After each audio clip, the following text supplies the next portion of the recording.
Bumuhos ang malakas na ulan, walang habas na humahagupit sa madilim na eskinita. Ang tanging liwanag ay mula sa isang post ng ilaw na aandap-andap, tila malapit ng bumigay. Isang babae ang tumatakbo, basang-basa ang damit at gula-gulanit ang buhok. Bawat paghina niya ay isang desperadong pag-agaw ng hangin, kasabay ng kabog ng dibdib na halos bumasag sa kanyang mga tadyang. Ang tunog ng kanyang mga paa sa basang semento ay sinusundan ng isa pang tunog, mas mabigat, mas kalmado, at mas nakakakilabot. Lumingon siya. Sa likod niya, isang anino ang humahakbang, hindi nagmamadali. Alam nitong wala na siyang tatakbuhan. Sumigaw siya, ngunit ang kanyang tinig ay nilamon ng dagundong ng kulog. Isang kamay ang marahas na humawak sa kanyang braso. Napasubsob siya sa basang semento, ang lamig nito ay gumapang sa kanyang balat. Sinubukan niyang pumiglas, sinubukan niyang sumipa, pero ang pagkakahawak sa kanya ay bakal na hindi matinag. Isang panyo ang itinakip sa kanyang bibig at ilong. May matapang itong amoy, kemikal na mabilis kumalat sa kanyang sistema. Ilang saglit lang, ang kanyang paglaban ay humina. Ang takot sa kanyang mga mata ay dahan-dahang napalitan ng kawalan. Ang aandap-andap na ilaw sa poste ay tuluyan ng namatay, at ang eskinita ay binalot ng ganap na kadiliman. Ang tanging natira ay ang walang tigil na pagbuhos ng ulan. Sa loob ng isang malamig at tahimik na opisina sa Camp Crame, ang tanging maririnig ay ang mahinang pag-click ng mouse at ang paminsan-minsang paghigop ng kape. Ang lahat sa mesa ni Police Lieutenant Althea Reyes ay nasa perpektong ayos. Ang mga folder ng kaso ay nakasalansan ng tuwid, ang mga ballpen ay nasa lalagyan, at ang kanyang monitor ay walang bahid ng alikabok. Ito ang kanyang mundo, kontrolado, organisado, at walang puwang para sa emosyon. Nakatitig siya sa screen ng kanyang computer, sa isang folder na may markang urgent. Sa loob nito ay ang mga detalye ng pinakabagong biktima, si Catherine de Guzman, isang call center agent, 32 taong gulang. Huling nakita 2 gabi na ang nakalipas. Ang kaso ay idinagdag sa isang lumalaking listahan ng mga kababaihang bigla na lang naglaho na parang bula. Binasa niya ang report ng investigador. Walang forcible entry sa apartment ng biktima. Walang testigo. Ang tanging hibla na nag-ugnay sa lahat ng kaso ay isang bagay na digital, isang bagay na moderno. Ang Destiny dating api. Napahinto si Althea. Naramdaman niya ang pamilyar na paninikip sa kanyang dibdib. Isang kirot na matagal na niyang ibinaon pero laging nagpaparamdam sa mga sandaling tulad nito. Ang kanyang mga mata ay napapikit, at sa isang iglap, wala na siya sa kanyang malamig na opisina. Nasa isang parke siya, maraming taon na ang nakalipas. Ang sikat ng araw ay mainit, at ang hangin ay puno ng tawanan ng isang batang babae na may 2 tirintas at ngiting abot tenga. At Dea, tingnan mo! Ang taas ng lipad ng saranggola, sigaw ng munting boses ni Maya, ang kanyang kinakapatid. Hinawakan nito ang kamay niya, maliit at mainit. Iyon ang huling pagkakataon na naramdaman niya ang init na yon. Isang linggo matapos ang araw na yon sa parke, nawala si Maya. Dumilat si Althea. Ang parke ay naglaho, at ang init ng araw ay napalitan ng malamig na hangin mula sa aircon. Ang tawanan ni Maya ay napalitan ng nakabibinging katahimikan ng kanyang opisina. Humigpit ang pagkakahawak niya sa tasa ng kape. Sumumpa siya noon. Hindi na niya hahayaang may mawala ulit. Hindi sa ilalim ng kanyang pagbabantay. Isang katok sa pinto ang pumutol sa kanyang pag-isip. Teniente Reyes, sabi ni Captain de la Cruz, isang veteranong pulis na may mabait ngunit seryosong mga mata. Sumilip ito sa loob. Pang-apat na biktima na yan, Althea. Parehong-pareho ng pattern. Anong plano mo? Tumingin si Althea sa kanyang captain, ang kanyang mukha ay naging isang blankong maskara, itinatago ang bagyong namumuo sa loob niya. May isang bagay na pare-pareho sa kanila, sir. Ang Destiny api. Doon sila hinuhuli. Tumango si Captain de la Cruz. Alam ko. Delikadong lugar yan. Kaya doon ako pupunta, sagot ni Althea, ang kanyang boses ay matatag at walang bahid ng pag-aalinlangan. Mag-o-online ako, sir. Papasok ako sa teritoryo niya. Hahayaan ko siyang isipin na isa ako sa kanila.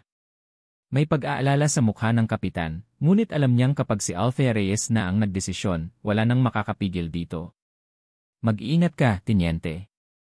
I-update mo ako sa lahat ng kilos mo. Yes, sir. Nang gabing iyon, sa kanyang maliit at simpleng apartment, binuksan ni Althea ang kanyang laptop. Ang uniforme niya ay nakasabit ng maayos sa aparador, at siya ay nakasuot ng simpleng shirt at shorts. Sa labas ng trabaho, mas gusto niyang maging invisible. I-download. Install. Create account. Username, Bella. Isang pangalang malambot, malayo sa tigas ng Althea. Profile picture, isang lumanyang litrato mula sa kasal ng isang kaibigan. Nakangiti siya, pero hindi abot sa kanyang mga mata. Sapat na para magmukhang palakaibigan. Pagpasok niya sa API, isang dagat ng mga mukha ang sumalubong sa kanya. Mga lalaking nakangiti, mga lalaking seryoso, mga lalaking naghahanap ng pag-ibig, at marahil, mga lalaking naghahanap ng mabibiktima. Nagsimula siyang mag-swipe. Kaliwa. Kaliwa. Kaliwa. Ang bawat profile ay sinusuri niya na parang ebidensya sa isang krimen.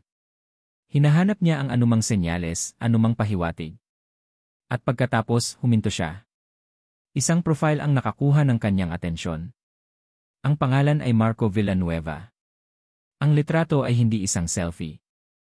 Ito ay isang candid shot kung saan siya ay nakangiti habang nakatingin sa isang blueprint sa kanyang mesa. Mayroon siyang mga matang nangungusap at isang ngiti na tila kayang magpatunaw ng kahit anong yelo. Binasa ni Althea ang kanyang bio, architect. Building homes, not just houses. Looking for someone to share cup of coffee and genuine conversations with. May kung anong kakaiba sa kanya. Hindi siya mukhang maninila. Sa katunayan, siya ay mukhang desente. Mapanganib. Dahil ang mga pinakamapanganib na halimaw ay ang mga nagtatago sa likod ng pinakakaakit-akit na mga mukha. Sa isang iglap ng desisyon, ang kanyang daliri ay gumalaw pa kanan. Isang match. Hindi pa man niya na ibababa ang kanyang cellphone, umilaw ang screen. Isang notification ang lumitaw. Isang mensahe mula kay Marco. Hi Bella. Nice to meet you. Coffee sometime. Ang ilaw mula sa screen ay nag-reflect sa mga mata ni Althea. Ang mga ito ay hindi na puno ng kilig o pag-asa. Ang mga ito ay malamig, nakapokus, at puno ng determinasyon ng isang mga ngasong kalalabas pa lang ng kanyang pain. 2 araw. 2 araw ng katahimikan matapos ang paunang mensahe ni Marco Villanueva. Para kay Althea, ang bawat oras na lumipas ay isang pagsubok sa pasensya. Inaasahan niya ang mabilis na pagkilos, isang agresibong pag-atake, tulad ng isang maninilang sigurado sa kanyang biktima. Ngunit wala. Ang katahimikan ni Marco ay mas nakakabahala kaysa sa anumang mabulaklak na salita. Sa wakas, sa 3 araw, isang mensahe ulit. Pasensya na, naging busy sa trabaho. Pero seryoso ako sa kape. Bukas, 7 uwi. Sa The Grind Cave sa Gies. Professional. Direkta. Walang pahiwatig ng panganib. Sumagot si Althea ng isang simpleng okay, see you. Kinabukasan, kalahating oras bago ang kanilang pagkikita, nakatayo si Althea sa harap ng kanyang salamin, suot ang isang simpleng itim na bestida. Pakiramdam niya ay hubad. Ang uniforme niya ay ang kanyang baluti, ang kanyang baril ay ang kanyang kalasad. Ngayong gabi, ang tanging dala niya ay isang maliit na Porsche, isang peking ngiti, at isang digital voice recorder na kasing laki lang ng kanyang hinlalaki. Trabaho lang to, Althea, bulong niya sa sarili, inaayos ang bestidang hindi siya komportable. Huwag mong hahayaang makalimutan yan. Ang The Grind Cave ay isa sa mga lugar na karaniwan niyang iniiwasan. Masyadong maliwanag, masyadong maraming tao, masyadong masaya. Umupo siya sa isang sulok, kung saan tanaw niya ang pinto, pero hindi siya masyadong kapansin-pansin. Eksaktong 7:00, isang lalaki ang pumasok. Si Marco Villanueva, sa personal, ay mas matangkad at mas kaakit-akit kaysa sa kanyang litrato. May dala siyang kapayapaan sa kanyang paglalakad, isang kalmadong kumpiyansa na hindi mayabang. Nang magtama ang kanilang mga mata, umiti ito, at naramdaman ni Althea ang isang kislap na hindi niya inaasahan. Bella, tanong ni Marco, papalapit sa kanyang mesa. Tumango si Althea, pinipilit ang isang ngiti. Marco, ang litrato mo sa API ay hindi nagbigay ng hustisya sa iyo, sabi niya, isang ngiting umabot hanggang sa kanyang mga mata. Naramdaman ni Althea ang pag-init ng kanyang pisngi. Inis! Hindi ito dapat mangyari. Para siyang isang bagitong pulis sa unang araw ng serbisyo. Sa kanyang pagkabigla, muntik na niyang mabitawan ang kanyang Porsche. Mabilis niya itong nahawakan muli. Tumawa ng mahina si Marco. Huwag kang mag-alala, hindi ako nangangagat. Umupo ito sa tapat niya. Anong gusto mong inumin? Enjoy treat. Kahit ano. Okay na sa akin ang black coffee. Isang babaeng alam ang gusto niya. I like that. Tumayo si Marco para umorder, at ginamit ni Althea ang pagkakataong iyon para huminga ng malalim at i-activate ang recorder sa loob ng kanyang purse. Pagbalik ni Marco, dala ang 2 tasa ng kape, nagsimula ang interogasyon na binalot sa isang ordinaryong usapan. So, architect ka pala, simula ni Althea, sinusubukang maging kaswal. Mukhang stress-free ang buhay mo, palaging napapaligiran ng magagandang disenyo. Ngumiti si Marco at humigop ng kape. Hindi lahat ng disenyo ay maganda. At tiyak na hindi ito stress-free. Pero gusto ko ang ginagawa ko. Para sa akin, hindi lang ako nagtatayo ng mga gusali. Gumagawa ako ng mga tahanan. May kakaiba sa paraan niya ng pagsabi ng salitang tahanan. May bigat, may kahulugan. Is he being sincere? Or is this part of the act? Tanong ni Althea sa kanyang isip. Tahanan, ulit niya. Magandang pakinggan. Dahil ang isang bahay ay istruktura lang. Pader, bubong, bintana. Pero ang tahanan may kaluluwa. May mga alaala. May pakiramdam ng kaligtasan. Tumingin si Marco sa kanya ng diretsyo. Hindi ba't yun naman ang hinahanap nating lahat? Isang lugar kung saan pakiramdam natin ay ligtas tayo. Napatigil si Althea. Ang tanong ay tumama sa kanya nang hindi niya inaasahan. Sa isang saglit, hindi siya si Teniente Reyes na nag-imbestiga.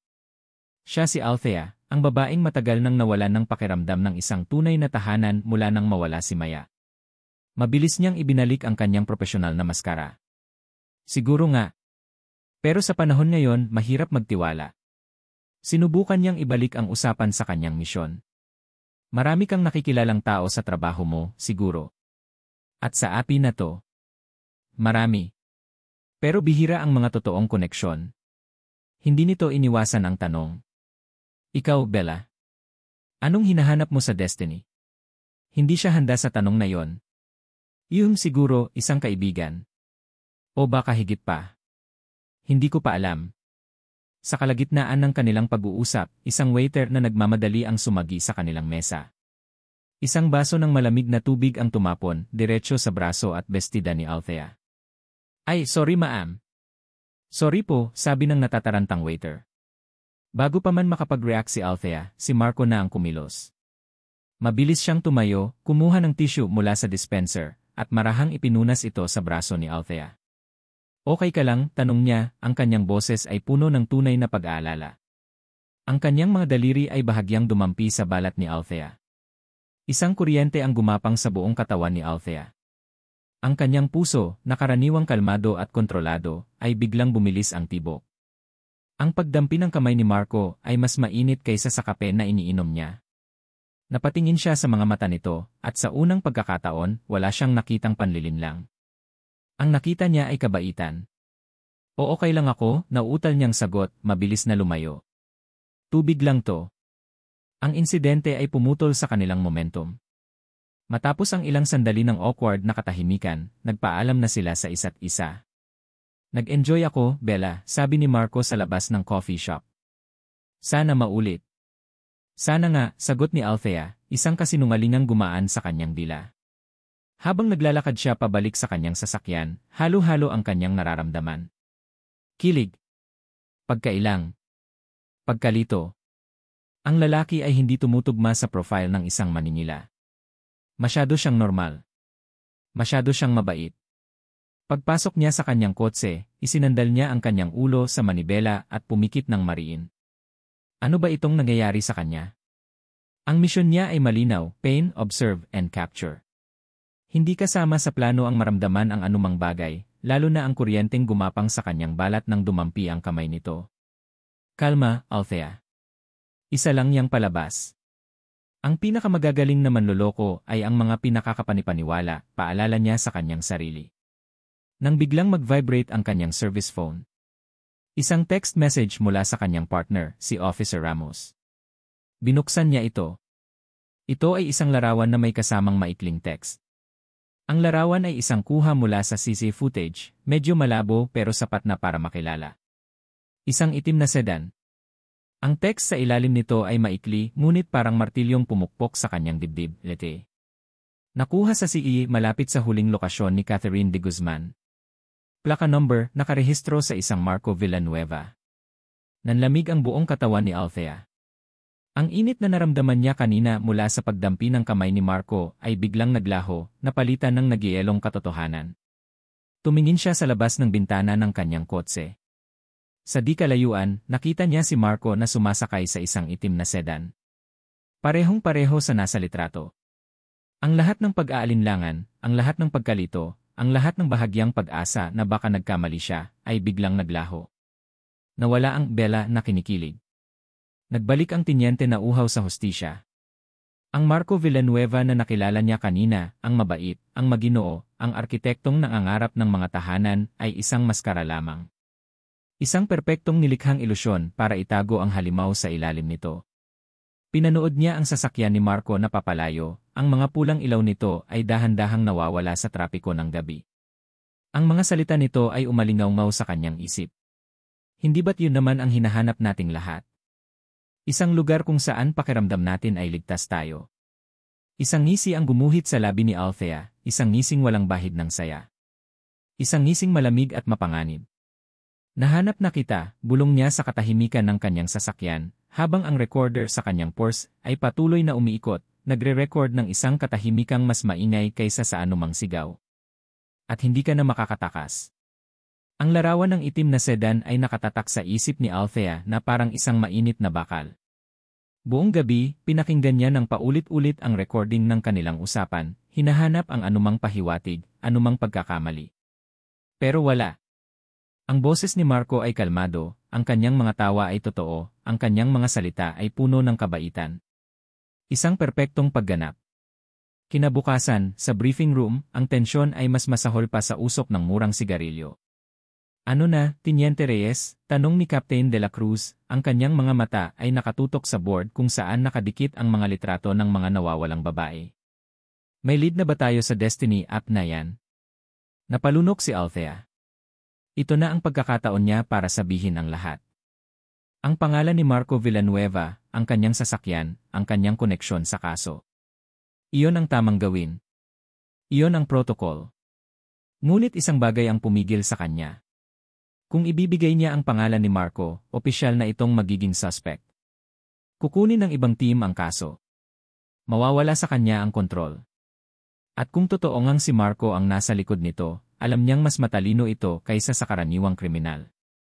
Kailangan niya ng ebidensyang hindi matututulan.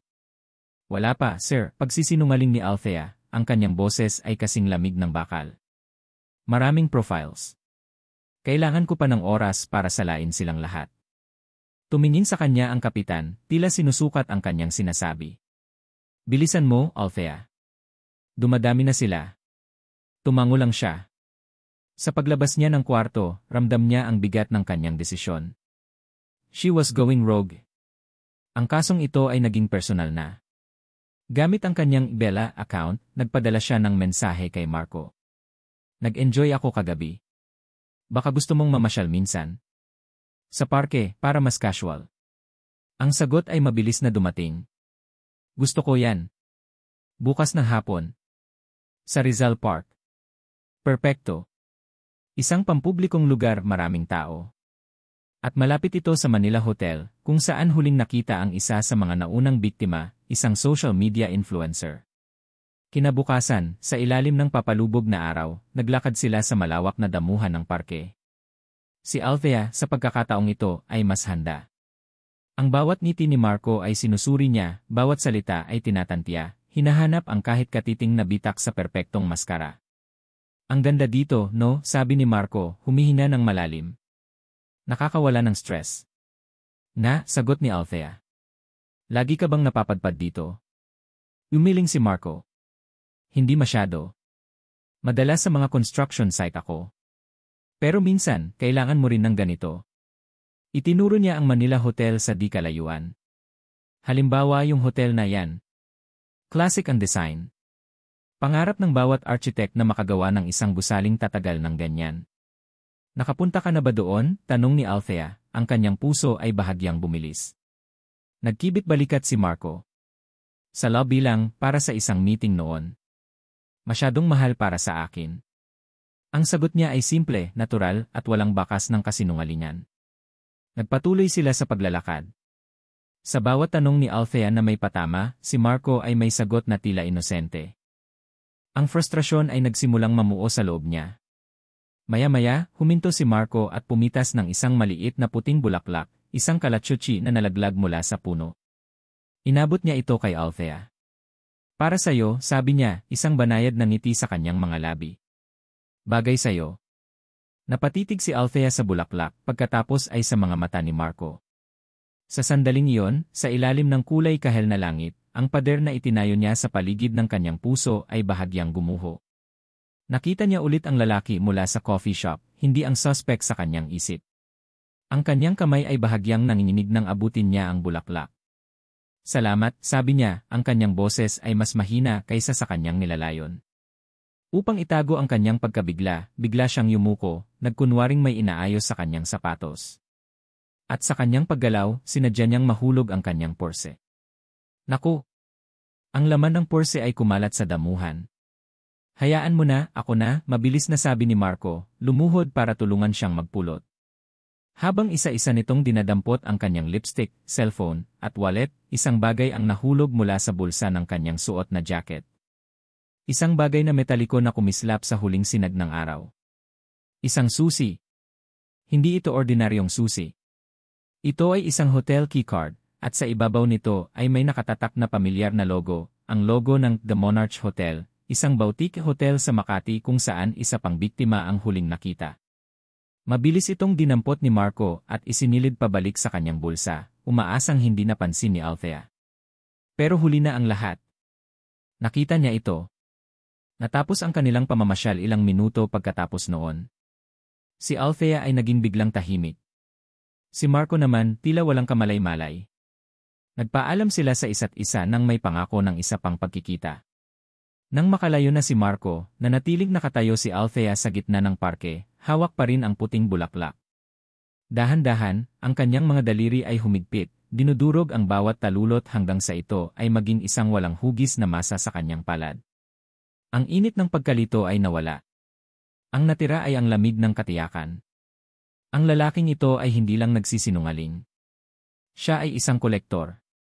At ang bawat biktima ay isang tropeo. Tumingin siya sa direksyon kung saan nawala si Marco, ang kanyang mga mata ay nag-aapoy sa galit. Sino ka ba talaga, Marco? Bulong niya sa hangin. Ngayong gabi, malalaman niya. Ngayong gabi, papasukin niya ang lungga ng leon. Kinailangan ni Althea ng ilang oras para kumalma. Ang durog na bulaklak sa kanyang palad ay simbolo ng kanyang nawasak na pag-asa, pag-asa na baka mali siya, na baka inosente si Marco. Ngunit ang hotel keycard ay isang matibay na ebidensya. Isa itong piraso ng puzzle na hindi na niya maaaring baliwalain. Kinagabihan, nagpadala siya ng mensahe kay Marco gamit ang Bella account. Hi Marco. Sorry, parang bigla akong naging tahimik kanina. May naalala lang. Anyway, parang naiwan ko yata ang scarf ko sa kotse mo kanina. Pwede ko bang daanan saglit? Isang perpektong palusot.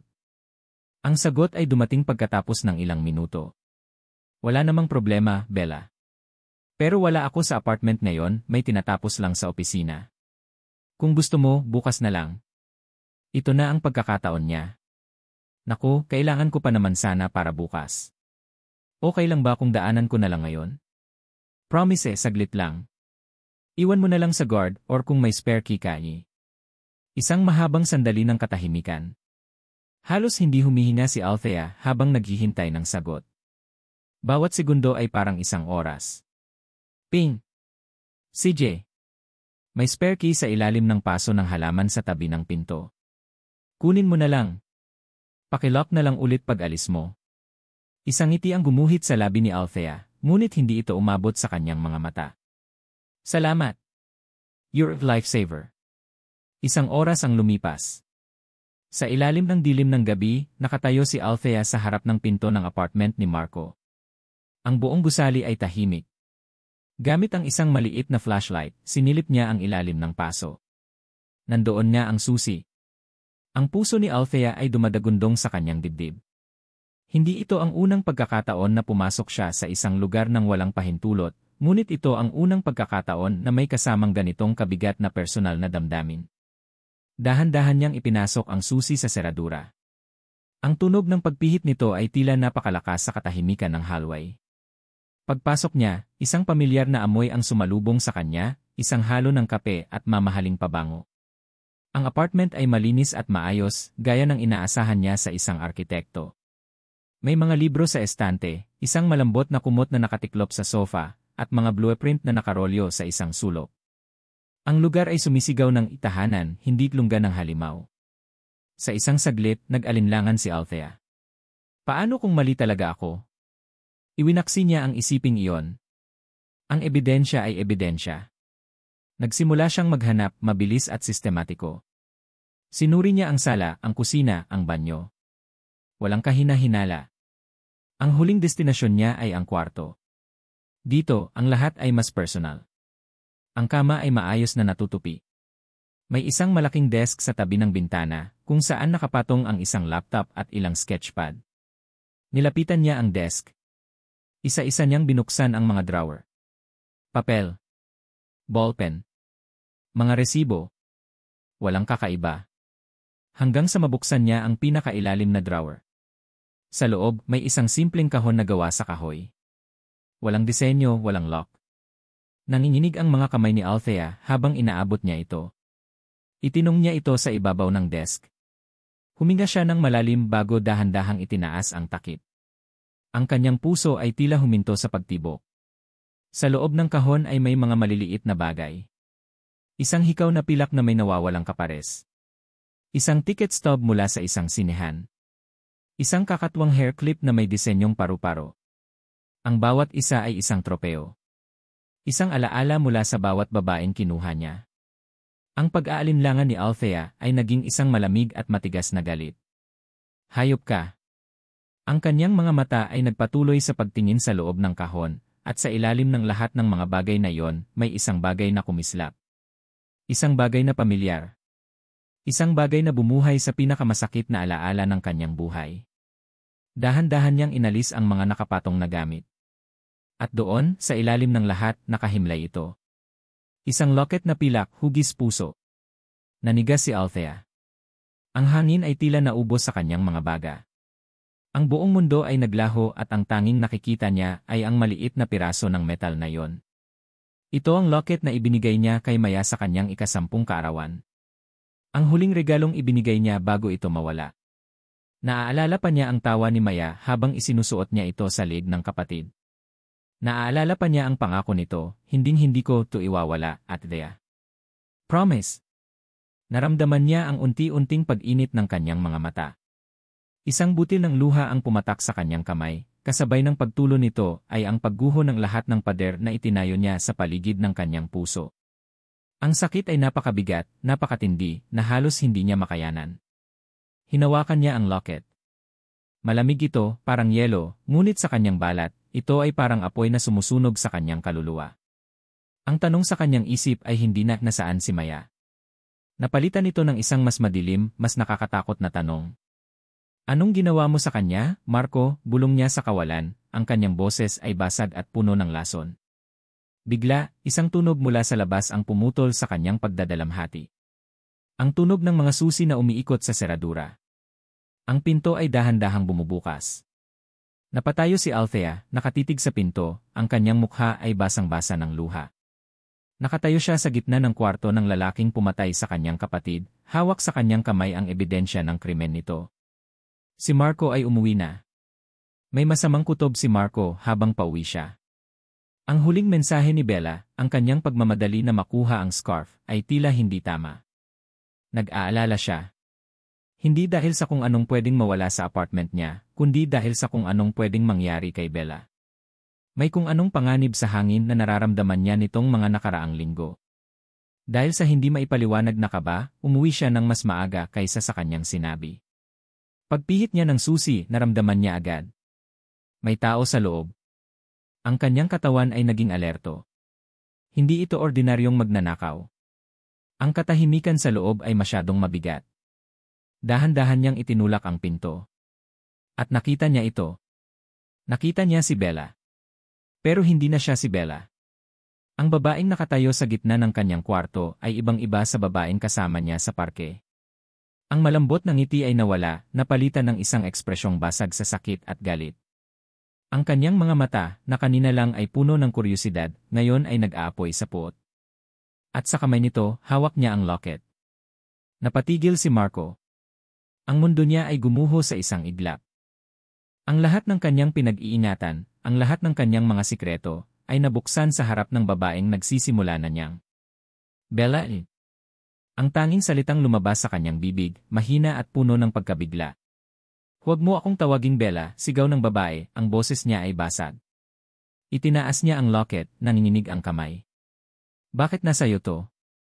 Saan mo to nakuha? Anong ginawa mo sa kapatid ko? Bawat tanong ay parang isang suntok sa sikmura ni Marco. Ang pangalan niya ay hindi Bella. At alam niya kung kanino ang locket na yon. Ang babaeng nasa harap niya ay si Althea Reyes. Police Lieutenant Althea Reyes. Ang kapatid ni Maya. Ang lahat ng pira-pirasong impormasyon ay biglang nagkabit-kabit sa kanyang isip. Ang mga tanong nito, ang pagiging observant nito, ang biglaang pagkawala ng emosyon. Hindi ito isang ordinaryong date. Ito ay isang investigasyon. Althea, sabi niya, ang pangalan nito ay parang isang dasal at isang sumpa. Magpapaliwanag ako. Magpapaliwanag, tumawa siya, isang tawang walang bahid ng saya. Anong ipapaliwanag mo? Kung paano mo pinatay ang mga babaeng ito? Kung paano mo sila kinolekta na parang mga basura? Itinuro niya ang kahon sa mesa. At siya, anong ginawa mo kay Maya? Lumapit si Marco, dahan-dahan, na parang lumalapit sa isang sugatang hayop na handang manakmal. Hindi ganyan. Hindi mo naiintindihan. Ang alin ang hindi ko naiintindihan? Na ang lalaking kaharap ko ngayon ay isang demonyo na nagtatago sa likod ng isang maamong mukha. Makinig ka sa akin, pakiusap ni Marco, ang kanyang boses ay desperado na. Ang kanyang puso ay nadudurog. Kailangan itong maniwala sa kanya, pero paano? Paano niya sasabihin ang katotohanan nang hindi inilalagay sa panganib ang lahat? Hindi ako ang kalaban, Althea. Please! Maniwala ka sa akin. Nakatitig lang si Althea sa kanya, ang mga luha ay patuloy na dumadaloy sa kanyang mga pisngi. Ang pagtitiwala ay isang salitang matagal nang namatay sa kanyang bokabularyo. At ngayon, ang lalaking humihingi nito ay ang mismong taong sumira sa natitirang piraso ng kanyang puso. Nang akmang hahakbang pa si Marco, isang malakas na katok ang umalingaw-ngaw sa apartment. Pareho silang napalingon sa pinto. Bago pa man sila makagalaw, bumukas ito. Isang matangkad na lalaki, nasa mga 60 anyos, ang pumasok. Nakasuot ito ng mamahaling suit at ang kanyang buhok ay may mga bahid na ng puti. Dala niya ang isang aura ng kapangyarihan at otoridad. Umiti ito, isang ngiting kasing lamig ng yelo. Marco, anak. Mukhang may bisita ka. Naniga si Marco. Sa lahat ng tao, bakit ngayon? Bakit dito? Don Ricardo, sabi ni Marco, ang kanyang boses ay halos hindi marinig. Si Don Ricardo Salcedo, ang taong kumupop sa kanya, ang kanyang tagapagtaguyod, ang kanyang ama-amahan at ang pinuno ng lahat. Ang mga mata ni Don Ricardo ay lumipat mula kay Marco papunta kay Althea. Sinuri niya ito mula ulo hanggang paa, ang kanyang mga mata ay matalas at mapanuri. Nakita niya ang locket sa kamay ni Althea. Nakita niya ang kahon sa mesa. Nakita niya ang basag na ekspresyon sa mukha ng dalawa. Ang malamig na ngiti sa kanyang labi ay lumawak. Lumakad siya papasok, dahan-dahan, ang kanyang mamahaling sapatos ay gumagawa ng mahinang tunog sa sahig na kahoy. Huminto siya sa tabi ni Marco at ipinatong ang kanyang kamay sa balikat nito. Ang bigat. Para itong isang toneladang babala na bumaon sa mga buto ni Marco. Ang lahat ng hangin ay tila nawala mula sa silid. Hindi. Hindi na yon. Huwag dito, sigaw ng isip ni Marco. Kalmado ang boses ni Don Ricardo, ngunit nagdulot ito ng kilabot sa buong katawan ni Marco. Mukhang naistorbo ko kayo. Ang mga mata ni Don Ricardo ay lumipat mula kay Marco papunta kay Althea. Ang ngiti sa kanyang mga labi ay hindi nagbago, ngunit ang kanyang mga mata ay tila sinusuri ang bawat hibla ng pagkatao ni Althea. Tumingin ito sa locket, sa kahon, at pabalik sa mga mata ni Althea na puno ng galit at luha. Naramdaman ni Marco ang pagbabago sa buong paligid. Ang tensyon ay hindi na lang sa pagitan niya at ni Althea. May bagong manlalaro na pumasok at siya ang may-ari ng buong chessboard. Mula sa kanyang kinatatayuan, nakita ni Marco ang bahagyang pagbabago sa postura ni Althea. Ang pulis sa loob niya ay nagsimulang lumabas. Ang kanyang kalungkutan ay napalitan ng alertong pag-ingat. Alam niyang ang lalaking ito ay hindi isang ordinaryong bisita. Tumingin si Don Ricardo pabalik kay Marco, ang kanyang mga mata ay nangungusap.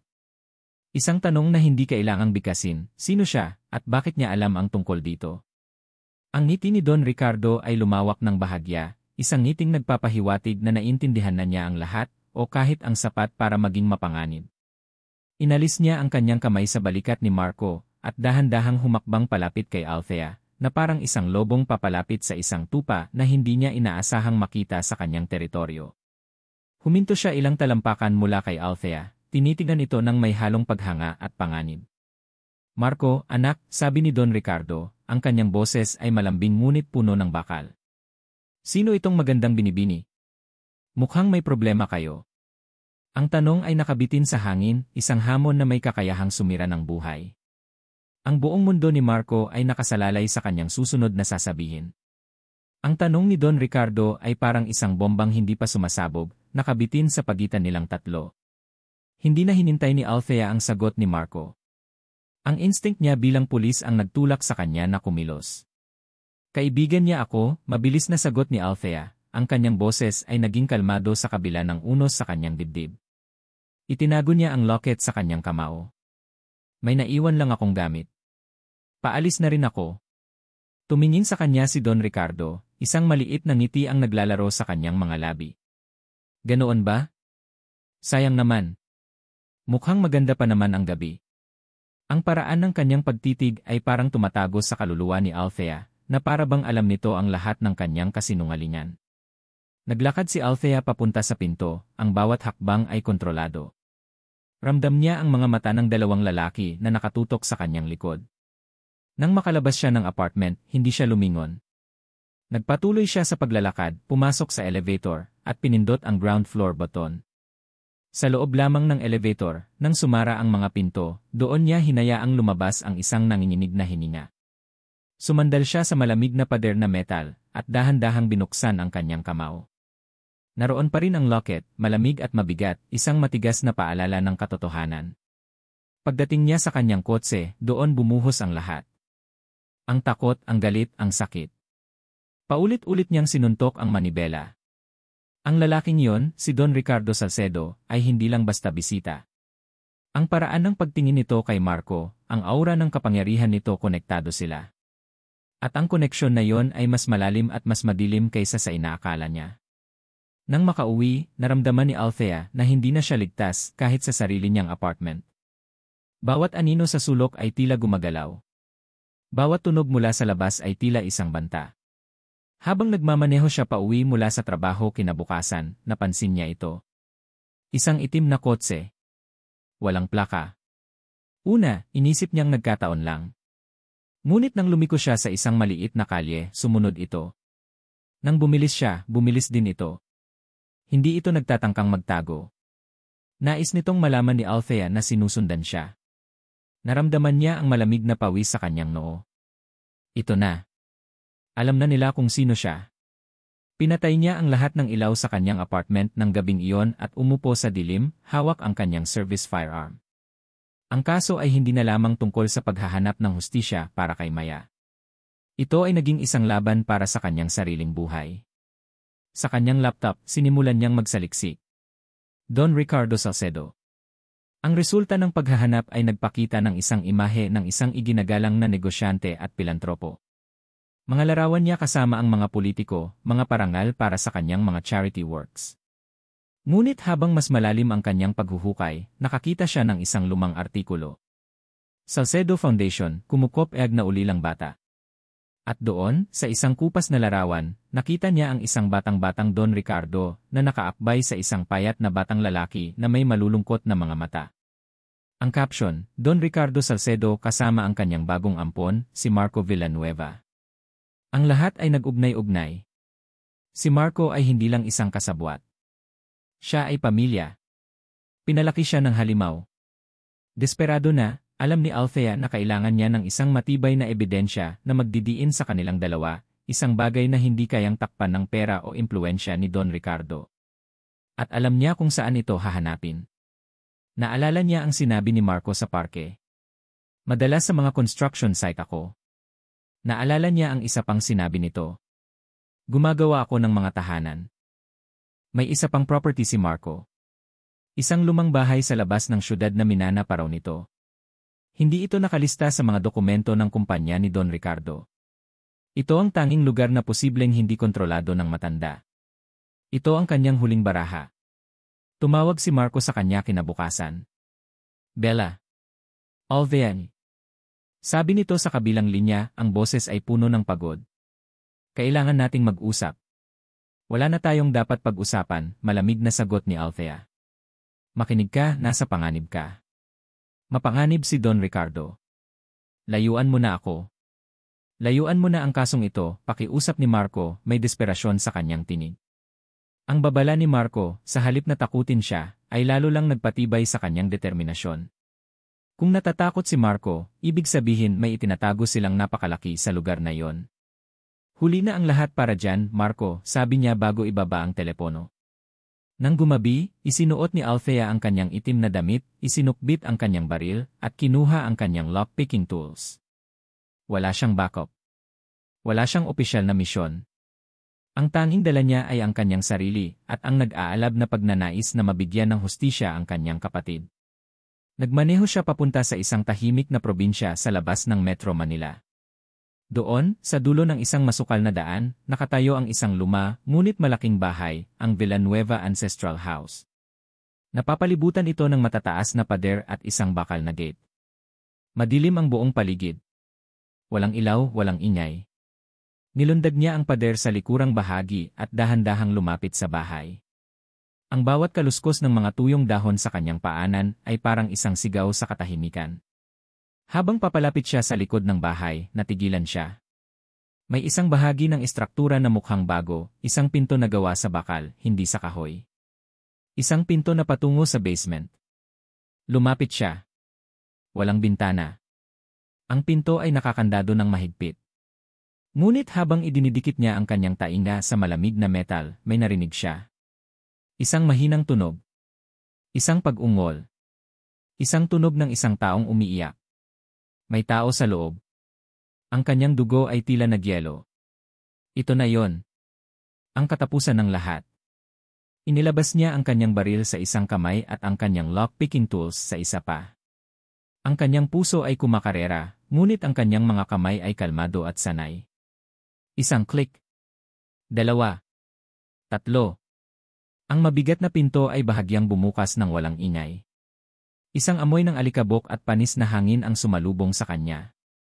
Maingat siyang humakbang pababa sa madilim na hagdanan, ang tanging liwanag ay mula sa maliit na flashlight na nakakabit sa kanyang baril. Ang sinag ng ilaw ay gumuhit sa isang maliit, sementadong silid. Walang mga kadena. Walang mga instrumento ng torture. Ang tanging laman ng silid ay isang lumang kutson sa isang sulok. At sa ibabaw ng kutson may isang babae. Nakatalikod dito sa kanya, nakabaluktot na parang isang sanggol, ang mga balikat nito ay nanginginig sa bawat hikbi. Miss, mahinang tawag ni Althea. Hindi lumingon ang babae. Mas lalo lang itong napahikbi, ang tunog ay puno ng takot. Huwag. Huwag niyo akong sasaktan. Pulis ako, sabi ni Althea, dahan-dahang lumalapit. Nandito ako para tulungan ka. Ito ang sandaling hinihintay niya. Ito ang ebidensyang kailangan niya. Ang babaeng ito ang magpapatunay sa lahat. Ngunit nang umikot ang sinag ng kanyang flashlight at tumama sa mukha ng babae, habang ito ay dahan-dahang lumingon, hindi ang mukha ng takot ang nakita ni Althea. Ito ay ang mukha ng pagtataka, pagkalito, at pagkatapos pagkilala. Ikaw, Lee.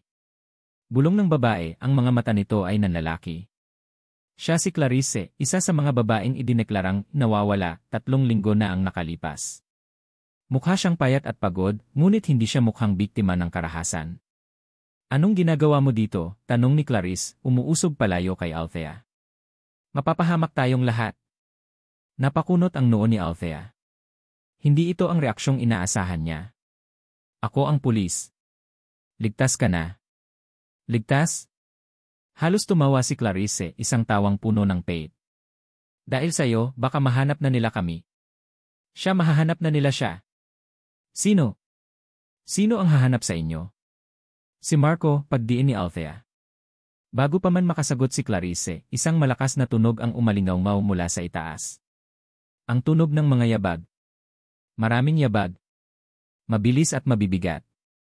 Nandyan na sila, sigaw ni Clarice, ang kanyang mukha ay nabalot ng purong takot. Sinabi ko na nga ba?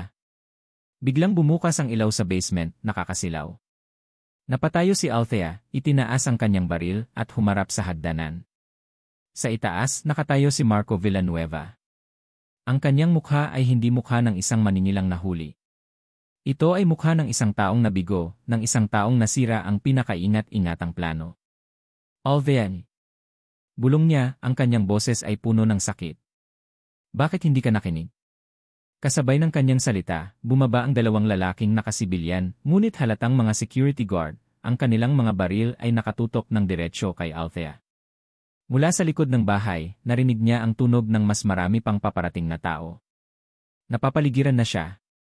Ibinaba ng isang guard ang kanyang kamay at kinuha ang baril ni Althea. Walang kahirap-hirap.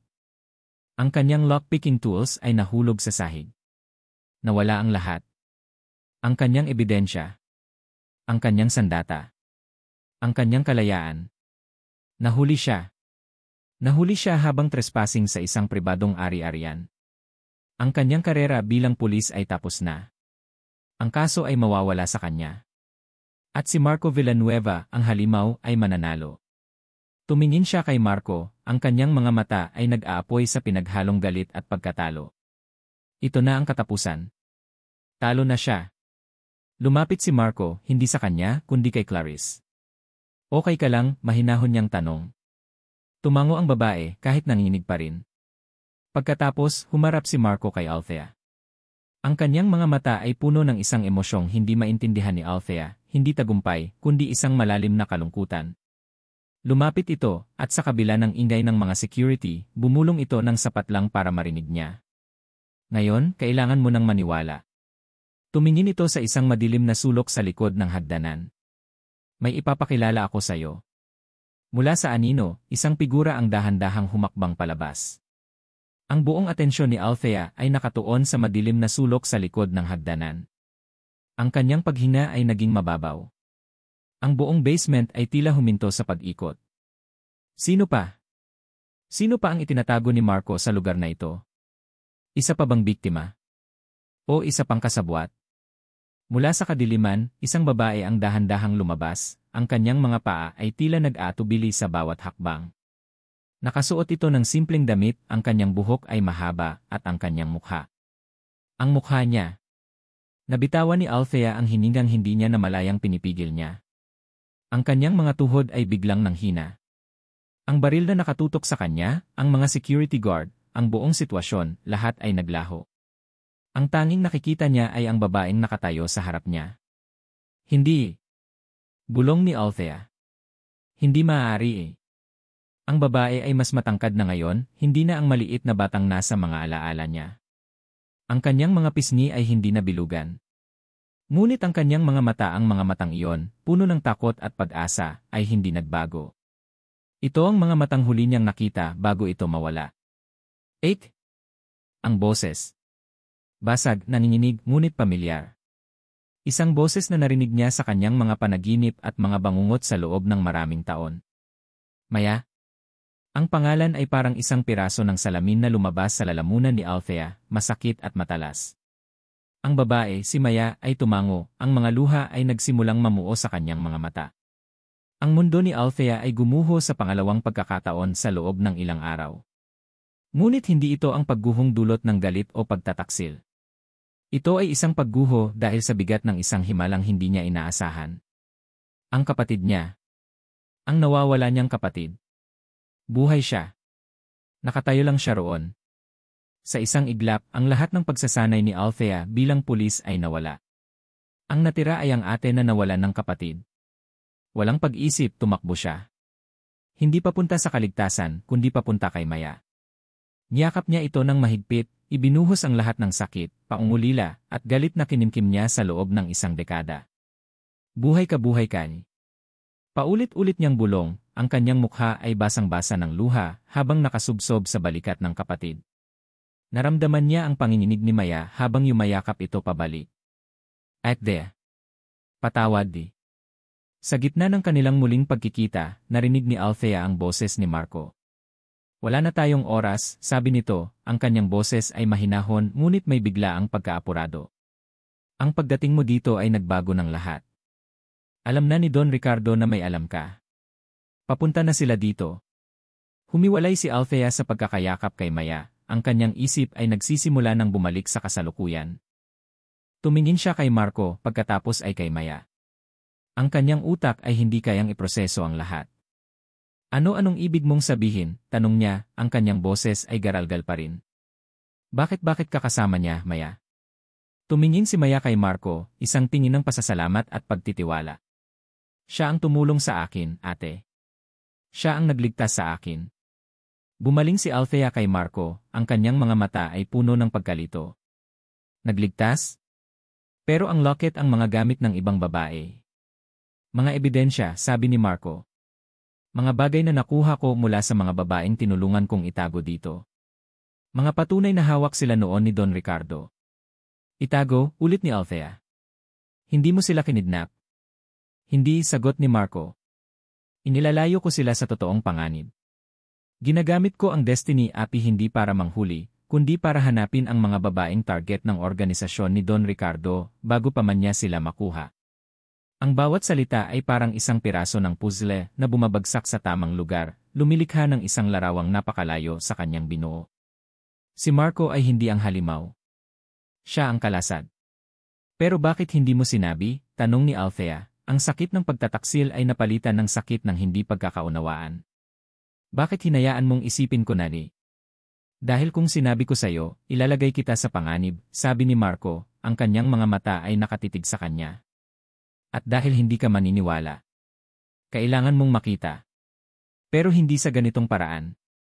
Biglang tumunog ang telepono ng isa sa mga security guard. Nakipag-usap ito ng sandali pagkatapos ay bumaling kay Marco. Sir, 5 minuto. Paparating na sila. Ang sandali ng katotohanan ay tapos na. Ang panganib ay totoo at papalapit. Si Althea ay nakatayo sa gitna ng basement. Ang kapatid niya, na akala niya ay patay na, ay nasa tabi niya. Ang lalaking akala niya ay isang kriminal ay ang kanilang tanging pag-asa. At ang mga tunay na halimaw ay ilang minuto na lang ang layo. Siya, si Police Lieutenant Althea Reyes, ay nahuli habang nagtrespassing. Ang kanyang baril ay wala sa kanya. Ang kanyang karera ay nasa bingit ng pagkasira. Wala siyang ebidensya na maipapakita, tanging ang salita lamang ng isang taong ilang oras pa lang niyang pinaniniwalaan. Nawala na ang lahat. Ang kanyang kaso. Ang kanyang kontrol. Ang kanyang mga paniniwala. Tumingin si Marco sa kanya, ang kanyang mukha ay seryoso. Althea, kailangan mong magdesisyon. Ngayon na. Sasama ka ba sa amin at lalaban? O mananatili ka dito at hahayaan silang makuha tayong lahat? Ang tanong ay hindi lang tungkol sa pagtakas. Ito ay tungkol sa pagtitiwala. Ang isang bagay na matagal na niyang ipinagkait sa sarili niya. Tumingin siya kay Maya pagkatapos ay kay Marco. Sa labas, narinig niya ang tunog ng mga sasakyan na humihinto sa graba. Nandyan na sila. Ang tunog ng mga sasakyan sa labas ay parang isang death sentence. Sa isang iglap, ang utak ni Althea na sinanay sa krisis ay bumalik sa paggana. Wala nang puwang para sa pagkalito o sakit. Ang tanging naroon ay ang pangangailangang mabuhay. Tumingin siya kay Marco, ang kanyang mga mata ay matalas na ngayon. Anong plano? Isang bahagyang ngiti ng ginhawa ang gumuhit sa labi ni Marco. May sikretong daanan palabas. Ginawa ko ito para sa ganitong sitwasyon. Tumingin siya sa kanyang mga tauhan. Alam niyo na ang gagawin. Ilabas niyo si Clarice at ang iba pa. Magkita-kita tayo sa safe house . Mabilis na kumilos ang mga tauhan, inalalayan si Clarice at isa pang babae na kanina patahimik sa isang sulok. Bago umalis, ibinalik ng isa sa mga guard ang baril ni Althea. Ang bigat nito sa kanyang kamay ay nagbigay ng kaunting kapanatagan. Tayo na, sabi ni Marco, itinutulak ang isang maluwag na estante sa pader. Sa likod nito ay isang makitid na pinto. Dalian nyo. Pinangunahan niya sila sa isang madilim at masikip na lagusan. Ang amoy ay lupa at halumigmig. Si Althea ay nasa gitna, ang isang kamay ay nakahawak ng mahigpit kay Maya na parang takot na baka mawala ulit ito. Habang naglalakad sila sa kadiliman, nagsimulang magsalita si Maya, ang kanyang boses ay nanginginig ngunit determinado. Nang araw na nawala ako, ate hindi iyon kidnapping. Tumakas ako. Napahinto si Althea. Tumakas? Saan? Sa bahay. Kay Itay. Ang salitang Itay ay puno ng pait. Nakita ko siya, ate. May mga kasama siyang lalaki. May mga batang babae mga kasing edad ko. Ikinukulong niya sila sa bodega. Narinig ko ang usapan nila. Ibebenta niya sila. Ang revelasyon ay isa pang suntok sa sikmura ni Althea. Ang kanilang ama, isang kagalang-galang na guro. Tumakbo ako, patuloy ni Maya. Nagtago ako sa mga kalye ng Maynila sa loob ng ilang linggo. Doon ako muntik nang makuha ng mga tauhan ni Don Ricardo. Mabuti na lang, nakita ako ng isa sa mga tao ni Marco. Iniligtas niya ako. Tumingin si Althea kay Marco na nauuna sa kanila. Ang kanyang likod ay malapad, isang anino na nagbibigay proteksyon. Bakit hindi ka bumalik sa akin, Maya? Bakit hindi mo sinabi, tanong ni Althea, ang sakit ay bumabalik. Dahil sinabi ni Itay na isasama kanya sa akin kung magsusumbong ako. Natakot ako para sa'yo, ate. At nang malaman namin kung gaano kalakas si Don Ricardo, nahawak niya ang ilang pulis, ang mga hukom alam naming hindi tayo mananalo sa laro niya. Kaya bumuo kami ng sarili naming laro. Nakarating sila sa dulo ng lagusan. Itinulak ni Marco ang isang pinto na nakatago sa likod ng makakapal na baging. Nasa labas na sila sa kabilang bahagi ng kakahuyan. Ang tunog ng mga sirena ay papalapit na. Ang plano namin ay mag-ipon ng sapat na ebidensya para idiin siya ng walang duda, paliwanag ni Marco habang mabilis silang naglalakad palayo. Ang locket mo, Althea, kasama yan sa mga gamit na iniwan ni Maya nang tumakas siya. Itinago ko iyon para sa kanya. Ang ibang gamit, galing sa mga biktima, para kapag dumating ang araw ng paglilitis, may patunay kami. Ang paglapit ko sa iyo bilang si Bella iyon ba ay bahagi ng plano, tanong ni Althea. Umiling si Marco. Hindi. Iyon ang hindi ko inaasahan. Nang makita ko ang profile mo, may kung anong nagsabi sa akin na iba ka. Pero hindi ko alam na ikaw ang kapatid ni Maya. Nang malaman ko, sinubukan kong lumayo. Pero huli na. Huminto sila sa likod ng isang abandonadong kapilya. Isang van ang naghihintay sa kanila. Ngayong alam na ni Don Ricardo na buhay si Maya at kasama mo siya, hindi na siya titigil, sabi ni Marco. Susubukan niyang patahimikin tayong lahat. Ano ang gagawin natin, tanong ni Althea. Ang kanyang isip bilang strategist ay nagsisimula ng bumuo ng mga ideya. Hindi sapat ang mga ebidensyang ito. Ang salita natin laban sa salita niya. Kailangan natin siyang mahuli sa akto. Tumingin si Maya kay Althea. Ang kanyang mga mata ay puno ng determinasyon ngayon. May isang bagay siyang napakahalaga. Isang ledger. Nakatago iyon sa pinakapribado niyang opisina. Nandoon ang lahat ng pangalan, lahat ng transaksyon. Iyon ang puso ng operasyon niya. Paano tayo makakapasok doon? Tanong ni Althea. Isang plano ang nabuo sa isipan ni Marco. Isang plano na mapanganib at halos imposible. Tumingin siya kay Althea. Gagamitin natin ang inaasahan niyang gagawin natin. Akalain niyang tatakas tayo. Akalain niyang magtatago si Maya. Pero hindi. Ibabalik natin si Maya sa kanya. Ano? Sabay na sabi ni Althea at Maya. Hindi sa paraang iniisip nyo, mabilis na paliwanag ni Marco. Gagawa tayo ng isang sitwasyon kung saan kailangan niyang ilabas ang ledger na yon. Isang malaking palitan. Isang bagay na hindi niya kayang tanggihan. Ang kanilang mga mata ay nagtagpo. Sa unang pagkakataon, hindi na sila pulis at suspect o dalawang taong nagkakagustuhan. Sila ay tatlong taong may isang layunin. Biglang tumunog ang telepono ni Marco. Isang hindi rehistradong numero. Alam niya kung sino yon. Sinagot niya at inilagay sa speaker mode. Isang malamig at pamilyar na boses ang narinig nila. Marco, anak. Ang boses ni Don Ricardo ay kalmado, ngunit may pahiwatig ng galit. Narinig kong may dalawang mahalagang bagay kang kinuha mula sa akin. Ang asset ko at ang testigo. Alam kong nakikinig ang pulis na yan. Ibalik niyo sa akin si Maya at baka pag-isipan kong hayaan kayong mabuhay. Ang banta ay malinaw. Ibinaba ni Marco ang tawag. Tumingin siya kay Althea at Maya. Ito na. Ang huling laro, sabi ni Marco. Handa na ba kayo? Tumingin si Althea sa kanyang kapatid, pagkatapos ay kay Marco. Ang lahat ng pagdududa ay nawala. Ang natira ay ang apoy ng isang laban na kailangan nilang ipanalo. Handa na, sagot niya. 24 na oras. Iyon lang ang panahong meron sila. Ang bawat segundo ay ginugol sa pagpaplano.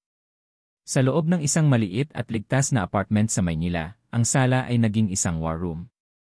Ang mesa ay puno ng mga mapa, mga litrato, at mga diagram na ginuhit ni Marco. Ang plano ay simple sa konsepto ngunit napakakomplikado sa execution. Gagamitin nila si Althea bilang pain. Si Althea, gamit ang isang burner phone, ay tatawag kay Don Ricardo. Sasabihin niyang hawak niya si Marco at si Maya. Ipapalitan niya sila para sa isang bagay, ang ledger at 10 milyong piso. Isang akto ng desperasyon at kasakiman na paniniwalaan ni Don Ricardo mula sa isang suspendido at puganteng pulis.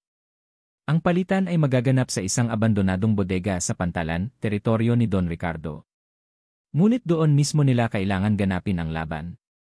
Masyadong mapanganib, sabi ni Maya, ang kanyang mga mata ay puno ng pag-aalala habang nakatingin kay Althea. Ate, hindi mo kailangang gawin to. Kailangan, Maya, sagot ni Althea, hinawakan ang kamay ng kapatid. Ito lang ang paraan para matapos na to, para sa'yo. Para sa lahat ng biktima niya. Habang naghahanda si Althea, lumapit si Marco. Sa gitna ng kaguluhan, ito ang unang pagkakataon na nasolo niya ito. Althea, sabi niya, ang kanyang boses ay mahina. Humarap si Althea sa kanya. Mag-iingat ka, sabi ni Marco. Ang plano ay nakasalalay sa'yo, pero ang buhay mo ang pinakamahalaga.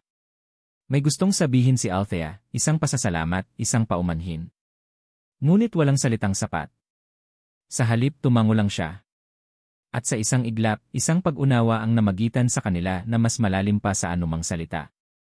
Inabot ni Marco ang isang maliit na earpiece. Suot mo to, maririnig kita. Maririnig ka namin. Hindi ka mag-iisa. Isinuot ni Althea ang earpiece. Kasabay nito, ikinabit niya ang isang maliit na body camera sa buttons ng kanyang damit. Si Maya at ang mga pinagkakatiwalaang tauhan ni Marco ay nasa van sa labas, minomonitor ang lahat. Si Marco, kasama ang dalawa pa, ay papasok mula sa likuran ng bodega sa sandaling magsimula ang palitan. Dumating ang oras.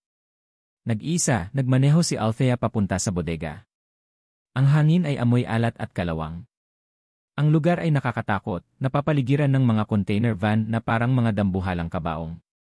Sa gitna ng bodega, naghihintay si Don Ricardo kasama ang 4 sa kanyang mga tauhan. Bumaba si Althea mula sa kanyang sasakyan, ang kanyang mga kamay ay nasa ere para ipakita na wala siyang dalang baril. Nasaan sila? Tanong ni Don Ricardo, ang kanyang boses ay walang emosyon. Nasa ligtas na lugar, sagot ni Althea. Nasaan ang hinihingi ko? Isinenyas ni Don Ricardo ang isa sa kanyang mga tauhan. Inilapag nito ang isang malaking itim na bag sa pagitan nila. Binuksan ito ni Althea. Puno ng pera. Sa tabi nito, isang makapal at itim na libro, ang ledger. Ngayon, ibigay mo sa akin ang kapatid mo at ang traidor na si Marco, utos ni Don Ricardo. Hindi ganoon kadali, sabi ni Althea, ang kanyang puso ay dumadagundong ngunit ang kanyang boses ay matatag. Tatawagan ko sila. Kapag nakalayo na ako kasama ang pera, palalayain nila sila. Tumawa si Don Ricardo, isang tawang nakakakilabot. Akala mo ba ipinanganak ako kahapon, Tiniente? Bigla, mula sa likod ng isang container van, kinaladkad ng 2 pang tauhan ang isang lalaki. Si Officer Ramos, ang partner ni Althea. Duguan at may busal sa bibig. Nanlaki ang mga mata ni Althea. Ramos! May nag-uulat sa akin sa loob ng presinto mo, Hija, sabi ni Don Ricardo na may ngisi. Akala mo ba makakalusot ang mga plano mo? Ngayon, ibigay mo sila sa akin o mamamatay ang kaibigan mo dito mismo. Sa loob ng van, napamura si Maya. Patibong. Kailangan nating ilabas si ate. Hindi pa, mabilis na sabi ni Marco sa earpiece. Ang kanyang mga mata ay nakatutok sa monitor na nagpapakita ng view mula sa kamera ni Althea. Magtiwala ka sa kanya. Magtiwala ka sa plano. Huminga ng malalim si Althea. Ito na. Ang puntong wala ng atrasan. Sige, sabi ni Althea, tila sumusuko. Panalo ka na. Kinuha niya ang kanyang telepono. Ngunit sa halip na tumawag, pinindot niya ang isang preset na numero. Sa isang iglap, ang lahat ng ilaw sa bodega ay namatay. Kadiliman. Kasabay nito, isang nakakabining tunog ang umalingaw-ngaw. Isang high-frequency sound na idinisenyo para pansamantalang guluhin ang pandinig. Nagsimula ang kaguluhan. Sa ilalim ng takip ng kadiliman at ingay, kumilos si Althea. Gamit ang night vision na ibinigay ni Marco, sinipan niya ang bag ng pera papunta sa mga tauhan ni Don Ricardo na nag-agawan dito. Sinunggaban niya ang ledger at tumakbo papunta sa kinaroroonan ni Ramos. Tapos na ang laro, Don Ricardo, sabi ni Marco sa earpiece, na ngayon ay naka-broadcast sa mga speaker na ikinabit nila sa buong bodega. Ang bawat salita mo ay recorded. Bumalik ang mga ilaw.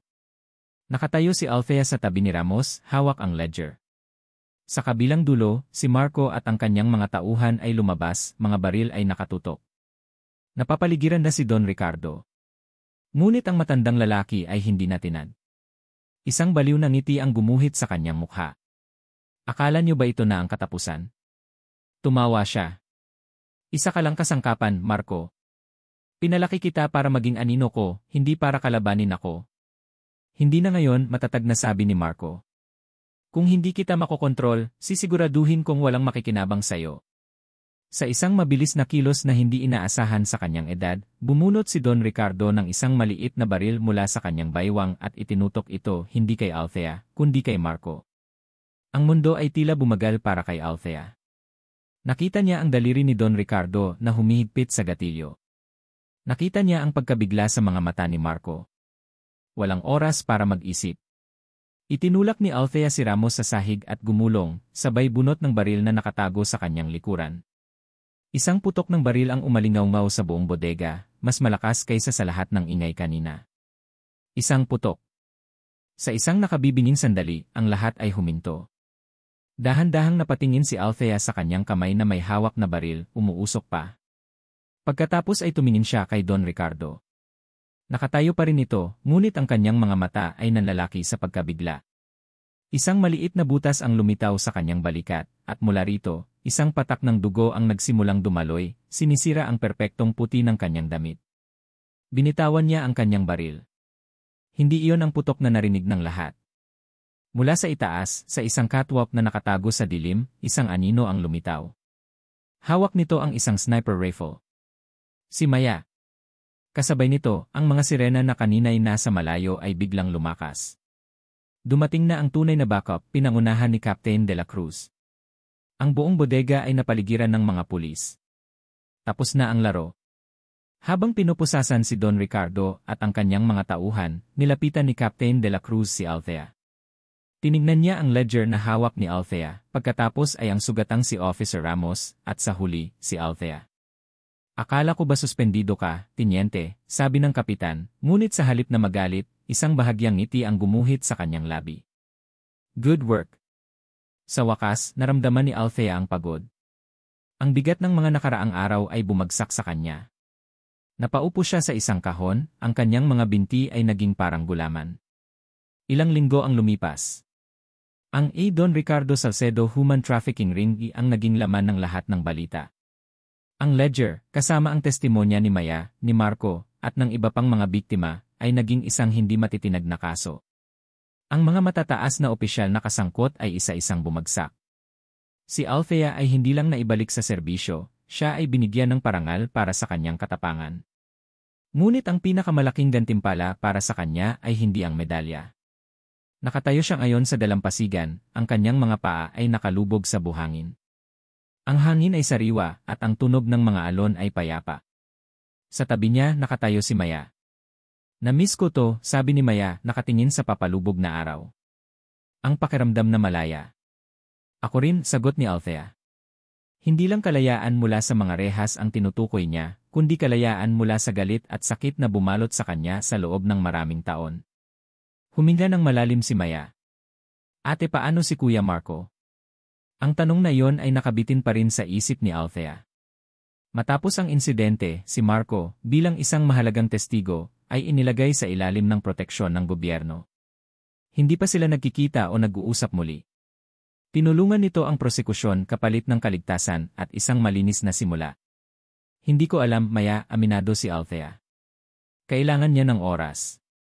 Kailangan din natin ng oras." Niyakap ni Maya ang kanyang ate. "Salamat, Althea. Sa hindi pagsuko." Hinding-hindi ako susuko sa iyo," sagot ni Althea, niyakap ng mahigpit ang kanyang kapatid. Sa wakas, pagkatapos ng napakatagal na panahon, buo na ulit sila. Ilang buwan pa ang lumipas. Ang buhay ay dahan-dahang bumabalik sa normal. Si Maya ay nagsimulang mag-aral ulit, tinutupad ang mga pangarap na pansamantalang ipinagpaliban. Si Althea ay bumalik sa kanyang trabaho, ngunit may bago ng liwanag sa kanyang mga mata. Isang hapon, habang nagkakape siya sa paborito niyang maliit na coffee shop, isang pamilyar na boses ang kanyang narinig. "Black coffee pa rin pala ang gusto mo?" Napatingala si Althea. Nakatayo sa harap niya si Marco Villanueva. Hindi na siya nakasuot ng mamahaling damit, kundi isang simpleng polo shirt at maong. Ang kanyang ngiti ay mas magaan, ang kanyang mga mata ay mas payapa. "Marco," sabi ni Althea, ang kanyang puso ay biglang tumibok ng mas mabilis. "Pwede ba akong umupo?" tanong niya. Tumango si Althea. Umupo si Marco sa tapat niya, sa parehong pwesto noong una silang magkita. May katahimikan sa pagitan nila, ngunit hindi ito awkward. Ito ay isang katahimikang puno ng mga bagay na hindi kailangang sabihin. "Nagsisimula na ulit ako," sabi ni Marco. "Sa isang maliit na kumpanya. Nagdidisenyo ako ng mga abot-kayang bahay sa probinsya." "Mga tahanan, hindi lang mga bahay," pagtatama ni Althea, isang maliit na ngiti ang sumilay sa kanyang labi. Ngumiti rin si Marco. "Mga tahanan." Inabot niya ang kamay ni Althea sa ibabaw ng mesa. Ang kanyang palad ay mainit at sa pagkakataong ito, hindi ito ikinagulat ni Althea. Ito ay parang isang bagay na matagal na niyang hinahanap. "Althea," sabi ni Marco, ang kanyang boses ay seryoso ngunit puno ng pag-asa. "Wala nang bela. Wala nang mga sekreto." Tumingin siya sa kanyang mga mata. "Gusto kong magsimula ulit. Sa tamang paraan." Huminga siya ng malalim. "Hi, I'm Marco. Nice to meet you. Coffee sometime?" Ang tanong na nagsimula ng lahat, ngayon ay nag-aalok ng isang tunay na simula. Tinitigan ni Althea ang kanilang mga kamay na magkahawak. Ang pundasyon ng kanilang kwento ay binuo sa kasinungalingan at panganib. Ngunit sa ilalim ng lahat ng iyon, isang bagay na totoo ang nabuo, pagtitiwala. Isang pagtitiwalang sinubok ng apoy. Itinaas niya ang kanyang tingin kay Marco, at sa unang pagkakataon, ang ngiti niya ay umabot sa kanyang mga mata, puno ng liwanag at walang anumang anino ng nakaraan. "Hi, Marco," sagot niya. "I'm Althea. And yes, I'd love to have coffee with you." At dito nagtatapos ang kwento ni na Althea at Marco. Isang taos-pusong pasasalamat sa inyo, aming mga minamahal na tagapakinig, sa pagsama sa amin sa bawat kabanata ng kanilang paglalakbay. Mula sa unang pagdududa hanggang sa huling pagtitiwala, naramdaman namin ang inyong suporta. Habang isinusulat namin ang kwentong ito, nais naming lumikha ng isang salaysay na hindi lang tungkol sa kilig at pag-ibig. Nais naming galugarin ang mas malalim na bahagi ng puso ng tao, ang kakayahang magtiwala kahit nasaktan na, ang lakas na bumangon mula sa pinakamadilim na nakaraan, at ang kapangyarihan ng pagpapatawad na siyang tunay na nagpapalaya. Ang paglalakbay ni Althea ay isang paalala na ang pinakamatibay na pader na ating itinatayo ay hindi gawa sa bato, kundi sa takot. Ngunit sa tamang tao, sa tamang panahon, kahit ang pinakamatigas na puso ay maaaring matutong magtiwala muli. Ang kwento ni Marco naman ay nagpapakita na hindi tayo binibigyang kahulugan ng ating pinagmulan, kundi ng mga desisyong ginagawa natin para sa mga taong mahal natin. Sana, sa pagtatapos ng kwentong ito, mayroong isang aral na mananatili sa inyong mga puso. Nasa mundong puno ng mga maskara at kasinungalingan, ang tunay na pag-ibig ay hindi natatagpuan sa perpektong tao, kundi sa isang imperpektong kaluluwa na handang manatili sa tabi mo, kahit gaano pa kadilim ang daan. Muli, maraming salamat. Hanggang sa susunod nating kwento. Ano ang masasabi ninyo sa paglalakbay ni na Althea at Marco? Iwanan ang inyong mga komento sa ibaba. Gusto naming marinig ang inyong mga saloobin.